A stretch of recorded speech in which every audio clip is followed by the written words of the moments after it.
ആ കാര്യത്തിൽ ഒരു സംശയവും നിങ്ങൾക്ക് ആർക്കും വേണ്ട.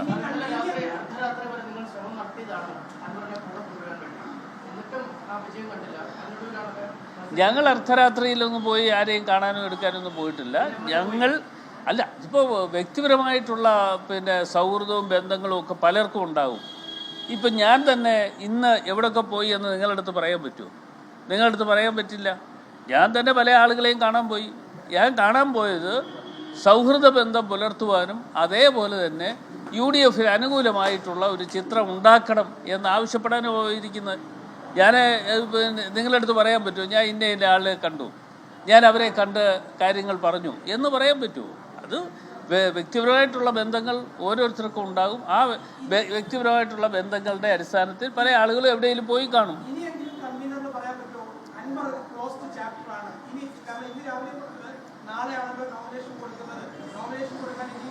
അല്ല, നോമിനേഷൻ കൊടുത്തു കഴിഞ്ഞും പിന്നെയും സമയമുണ്ട്. അതുകൂടെ അറിയണം, അതോടെ ഓർക്കണം.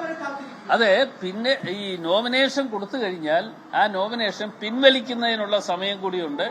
ആ സമയം കഴിഞ്ഞാൽ ശക്തമായി ഈ കാര്യത്തിൽ പ്രതികരിക്കും.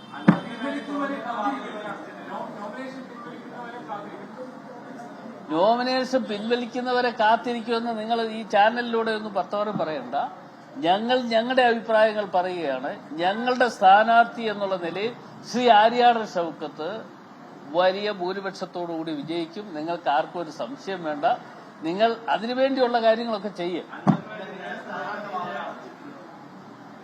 ഞങ്ങൾ വാതിൽ അടച്ചുവെന്നും വാതിൽ തുറന്നുവെന്നും ഒന്നും ഞങ്ങൾ പറയുന്നില്ല.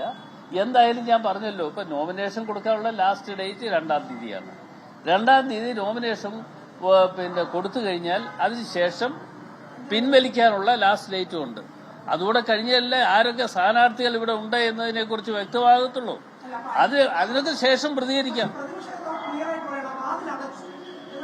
അല്ല, അത് അദ്ദേഹത്തിന്റെ അഭിപ്രായം പറഞ്ഞല്ലേ. ഞാൻ എന്റെ അഭിപ്രായം പറയുമ്പോൾ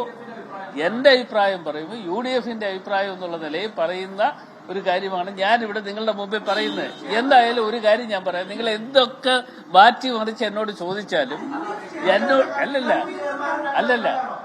ചെയർമാനും കൺവീനറും ഒന്നും രണ്ട് അഭിപ്രായമല്ല. അങ്ങനെ തെറ്റിദ്ധരിക്കണ്ട. ഞങ്ങളുടെ അഭിപ്രായം ഒന്നേ ഉള്ളൂ എന്നുള്ളതിന്റെ ഏറ്റവും പരമോന്നതമായ തെളിവാണ്. അല്ലേ, എല്ലാവരോടും ഇങ്ങനെ ചോദിച്ചാൽ ഞാൻ എന്താ മറുപടി പറയുന്നത്?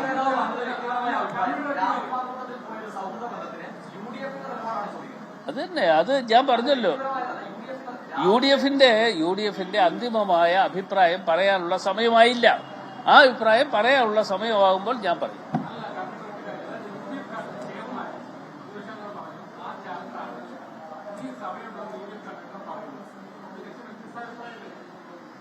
അങ്ങനെ നിങ്ങൾ വ്യത്യസ്ത അഭിപ്രായമാണ് എന്ന് ഞങ്ങളെ തമ്മിൽ തല്ലിക്കാൻ വേണ്ടി ഒരു ചിന്ത നിങ്ങളുടെ മനസ്സിൽ വേണ്ട. അതിനുള്ള അവസരങ്ങൾ അങ്ങനെ ഒരു അവസരം ഇനിയിപ്പോ വീണ്ടും ഞങ്ങൾക്ക് ഉണ്ടാകുന്നുണ്ട്. അന്നേരം നിങ്ങളോട് കാര്യങ്ങൾ പറയും.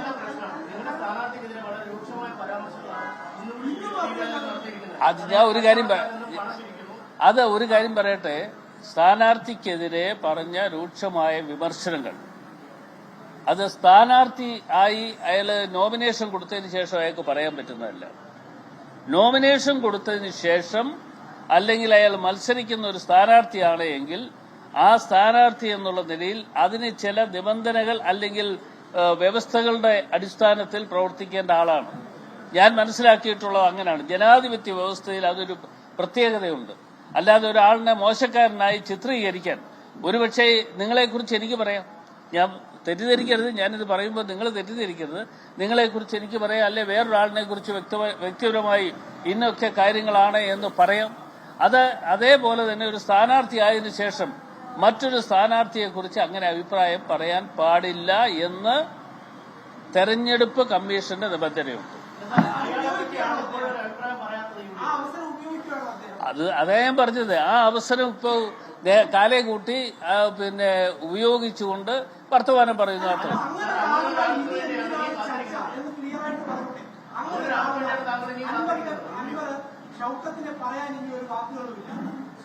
അല്ല, അങ്ങനെ ഒരാളിനെ കുറിച്ച് വ്യക്തമായി അഭിപ്രായം പറയാൻ ഇനിയും സമയമുണ്ട്. ഞാൻ പറയും.